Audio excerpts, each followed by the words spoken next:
Selamat datang di channel Cerita Cinta, channelnya Cerita Cinta Romantis. Sebelum lanjut, mohon dukungannya dengan like dan subscribe dulu. Istri yang tak dianggap, bagian 27. Dari kejauhan, tak ada yang menyadari bahwa beberapa pasang mata sedang memperhatikannya. Mereka menyamar, satu menjadi tukang bakso keliling yang berhenti terlalu sering, satu lagi menyapu jalan sambil curi-curi pandang, dan seorang lainnya menambal ban dengan gerak mencurigakan. Mereka tak main-main, semua pengawasan itu tertuju pada satu orang, Anjani. Tiba-tiba, suara mobil terdengar. Sebuah SUV hitam memasuki pekarangan kontrakan sederhana itu. Tanpa menunggu, pintu dibuka kasar. Raka melangkah cepat, lalu menjatuhkan dirinya ke kursi teras seperti rumah itu miliknya. Anjani, aku tolong cabut laporan kamu terhadap kakakku, ucapnya datar, tanpa salam, tanpa permisi. Anjani tetap fokus pada tanamannya, gunting di tangannya menjepret satu ranting kering. Ia memindahkan pot kecil ke sisi yang lebih terang, seolah suara Raka tak lebih dari deru angin. Anjani, aku akan membiarkan kamu tampil apa adanya. Gak perlu dandan, pakai kerudung pun aku gak masalah. Aku akan terima kamu apa adanya, lanjut Raka nada suaranya mulai berubah lebih lunak. Namun tak ada balasan. Anjani tetap berdiri tenang, membetulkan posisi pot sambil menyapu dedaunan kering dengan tangan. Raka mulai gerah. Anjani, kenapa nggak sopan banget, sih? Dari tadi aku ngomong, kamu diam aja. Kalau orang lagi ngomong, itu diperhatikan. Semprotnya, emosi tersulut. Anjani menarik napas dalam. Ia berbalik perlahan, menatap Raka dengan sorot mata tajam yang menusuk, meski wajahnya tetap kalem di balik kerudung yang membingkai wajahnya. Astaga, ternyata ada orang, ya? Biasanya tamu yang datang ke kontrakan itu ucapkan salam dulu, ucapnya dingin, penuh sindiran. Raka terdiam, pandangannya tertumbuk pada Anjani. Wajahnya polos tanpa riasan, tapi justru terlihat semakin anggun dengan kerudung yang membingkai pipinya. Tidak ada kemewahan, hanya ketegasan dan kesederhanaan yang entah kenapa membuatnya segan. Oke, aku minta maaf kalau tadi nggak sopan, ucap Raka nadanya menurun. Anjani mengangguk kecil. Sekarang, silakan katakan apa maksud dan tujuan kamu ke sini. Aku pikir, kita bisa menikah segera setelah perceraianmu selesai. Kita bisa melangsungkan pernikahan, aku serius, kata Raka dengan nada yakin. Kenapa aku harus menikah dengan kamu? Tanya Anjani, menatapnya lekat-lekat dengan bola mata dingin yang tak bergeming. Karena kamu mencintaiku, jawab Raka tanpa ragu. Dan kamu? Kamu mencintaiku juga? Tanya Anjani dengan senyum tipis, bukan senyum bahagia, melainkan senyum getir. Iya, Anjani, aku mencintaimu. Hening sejenak. Angin sore berhembus pelan melalui jendela terbuka, membawa aroma hujan yang baru saja reda. Tapi di antara mereka badai justru baru dimulai. Kalau kamu mencintaiku, kenapa kamu tidak pernah bertanya, apakah aku baik-baik saja? Kenapa kamu tidak tanya kenapa aku sampai memenjarakan kakakmu? Ujar Anjani, suaranya bergetar namun tetap tegas. Anjani, jangan bersikap kekanak-kanakan. Kakakku memang arogan, iya, tapi dia tetap keluargaku. Tolong maafkan dia. Anjani menunduk, menarik napas dalam-dalam. Kemudian ia merogoh ponsel dari tas kecilnya, membuka sebuah rekaman suara. Dari speaker ponsel, suara Tiara terdengar jelas. Niat jahat Tiara yang akan merusak kehormatan Anjani dengan menyerahkan tubuh Anjani pada gelandangan dan menyebarkannya ke media sosial. Raka tahu Tiara keras kepala dan arogan, tapi tak pernah terlintas bahwa kakaknya mampu melakukan sesuatu sekejam itu pada Anjani. Rasa kecewa menggunung di dadanya, tapi ikatan darah tetap menahannya. Raka menatap Anjani, sorot matanya penuh permohonan hampir putus asa. Anjani, maafkan kakakku, aku mohon lepaskan dia. Kalau media tahu kakakku melakukan tindak kriminal, nama keluargaku akan hancur, kehormatan kami akan jadi bahan cemoohan. Anjani berdiri tegak, suaranya tenang tapi tajam seperti pisau. Kamu pikir hanya keluargamu yang punya kehormatan? Kamu pernah memikirkan aku? Aku ini wanita, Raka. Bayangkan kalau kejadian itu benar-benar menimpaku, bayangkan kalau tidak ada yang datang menyelamatkan aku. Apa yang paling berharga bagi wanita selain menjaga kesuciannya? Aku akan memaafkan kakakmu, tapi proses hukum tetap berjalan. Matanya menatap lurus tak bergeming. Raka melangkah mendekat, wajahnya menegang. Anjani, jangan kekanak-kanakan, kamu baik-baik saja, kan? Kamu sehat, sementara kakakku sekarang mendekam di penjara. Aku tidak mau, jawab Anjani terdengar bulat, tak memberi ruang untuk tawar-menawar. Anjani. Suara Raka meninggi penuh tekanan, aku menerima kamu apa adanya. Banyak wanita yang ingin bersamaku, tapi aku memilih kamu. Aku hanya minta satu hal, lepaskan kakakku. Anjani menghela napas panjang. Ada kelelahan yang dalam di matanya, tapi ketegasannya tak luntur. Satu hal yang harus kamu tahu, Raka. Aku tidak mencintai orang yang tidak peduli pada kehormatanku. Aku pernah mencintai, aku pernah menikah. Tapi saat orang itu tak lagi menghormatiku sebagai wanita, aku memilih pergi. Dia menatap Raka dengan mata yang jernih namun dingin. Kamu terlalu percaya diri. Sejak kapan aku pernah bilang kalau aku mencintaimu? Raka berdiri mematung beberapa detik, napasnya memburu, matanya menatap tajam ke arah Anjani. Amarah dan gengsi bercampur jadi satu, mendidih dalam dadanya. Anjani, aku tidak percaya kalau kamu tidak mencintaiku, katanya dengan suara pelan namun penuh tekanan. Jangan sombong hanya karena kamu punya backing seorang menteri. Kamu pikir itu bisa menyelamatkanmu? Kamu akan menyesal, Anjani. Ia melangkah lebih dekat, menunduk sedikit seolah ingin mengintimidasi.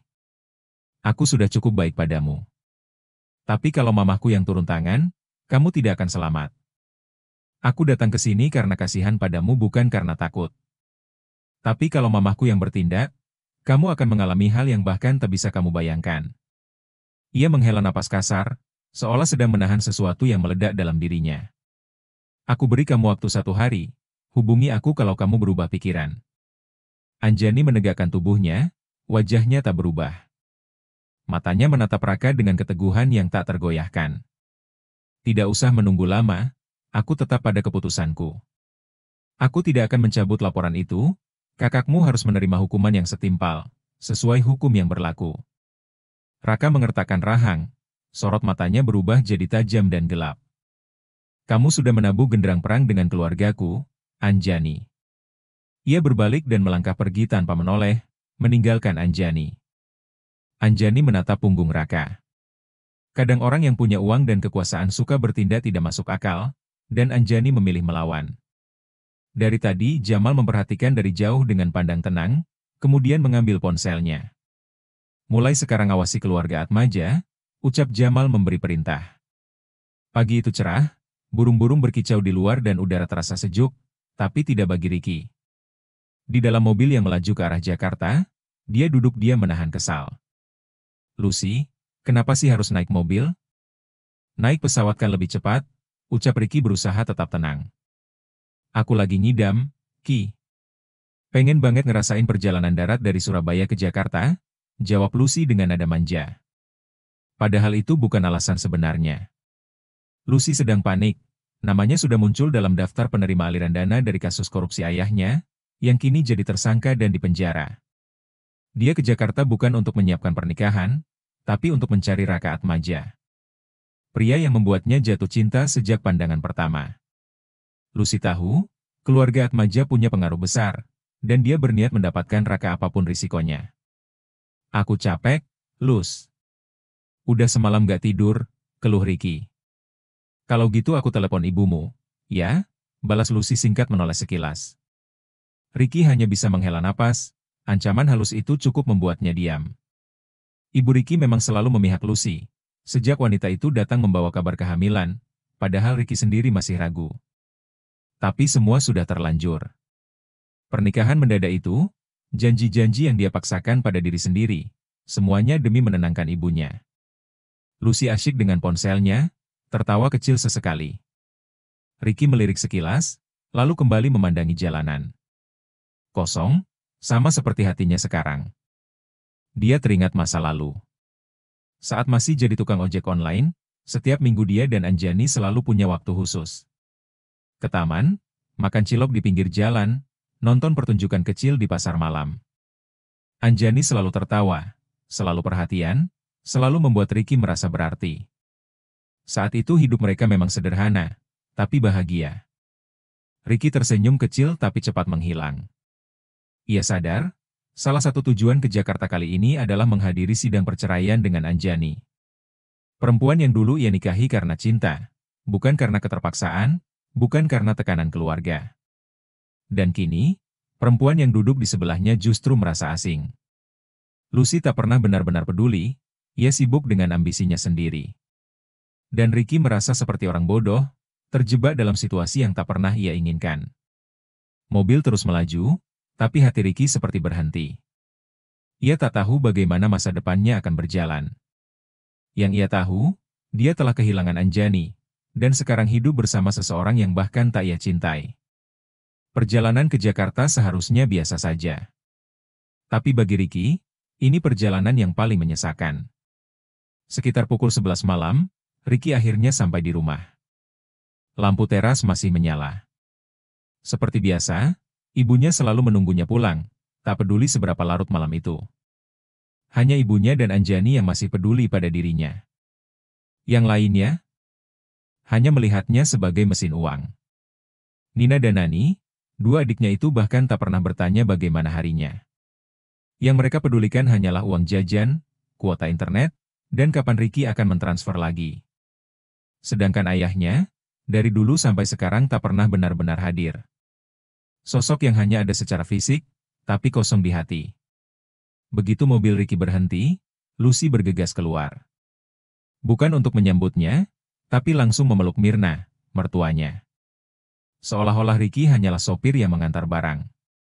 Sementara Lucy larut dalam drama keibuannya bersama Myrna, Ricky diam-diam memanggul sendiri koper dan tas besar milik istrinya. Peluh menetes, tapi tak ada yang peduli. Ki, kamu harus lebih perhatian sama Lucy. Dia sedang mengandung anakmu, ujar Myrna dengan nada menegur. Kalau cuma belanja ke mall, gaji kamu sudah lebih dari cukup.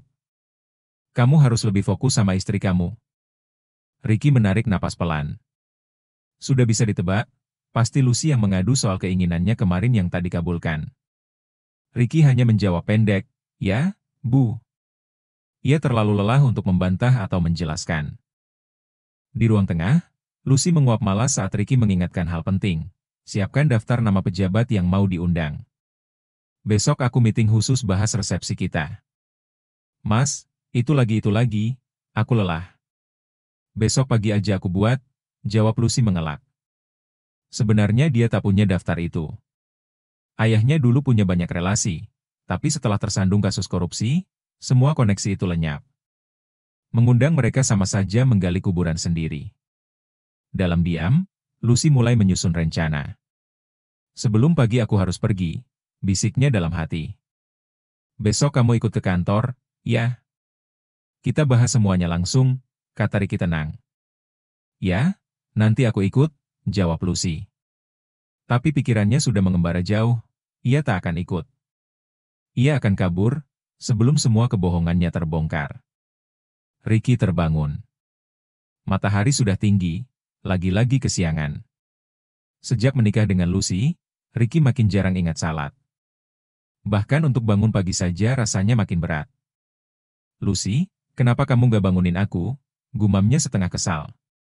Ia menoleh ke samping, kosong tidak ada siapa-siapa. Kemana dia? Ricky mengerutkan kening. Dengan malas, ia bangkit masuk ke kamar mandi dan mandi seadanya. Keluar dari kamar mandi, pandangannya langsung tertuju ke kasur, tetap kosong. Ricky menghela napas panjang. Dulu, saat Anjani masih jadi istrinya, seragam kerja selalu sudah tergantung rapi, sarapan pun sudah terhidang. Sekarang, ia keluar kamar dan hanya mendapati sosok ibunya, Myrna, yang tengah mencuci piring di dapur. Bu, kok ibu sendirian? Nina sama Nani mana? Tanya Ricky sambil mengambil roti tawar dari meja. Myrna tidak langsung menjawab, tangannya tetap bergerak di atas cucian piring. Udah seminggu ini mereka ngekos dekat kampusnya. Loh, emang mereka punya uang, Bu? Perasaan aku nggak kasih uang lebih untuk mereka? Tanya Ricky heran. Katanya mereka kerja sampingan, jualan online gitu dekat kampus, ucap Myrna. Ricky menatap wajah ibunya dari samping. Wajah itu tampak lebih tua dari usianya, kantung matanya menghitam gerakannya lambat. Terus, Bapak kemana? Dari semalam aku nggak lihat. Mirna mengangkat bahu. Ibu juga nggak tahu. Sejak kamu pindah ke Surabaya, bapakmu makin jarang pulang. Ricky menggaruk kepalanya yang basah. Bu, ibu lihat Lucy nggak? Loh, kamu cari di kamar udah? Sejak bangun juga nggak ada, Bu. Panik mulai merayap. Ricky buru-buru masuk kamar, meraih ponsel dan menelepon Lucy. Layar menunjukkan, nomor tidak aktif. Bu. Panggilnya dari dalam kamar, HP-nya nggak aktif. Mirna berjalan mendekat, mengusap tangan di celemek. Loh, emang tadi pagi ibu nggak lihat Lucy keluar dari kamar kamu? Apa kamu sedang berantem sama Lucy? Tanya Mirna. Kami nggak berantem sih, Bu ya, paling ribut kecil. Tapi aku selalu ngalah demi ibu juga. Orang hamil suka sensitif, nak. Coba kamu hubungi orang tuanya, jawab Mirna sambil menyusun sarapan di meja makan. Bersambung.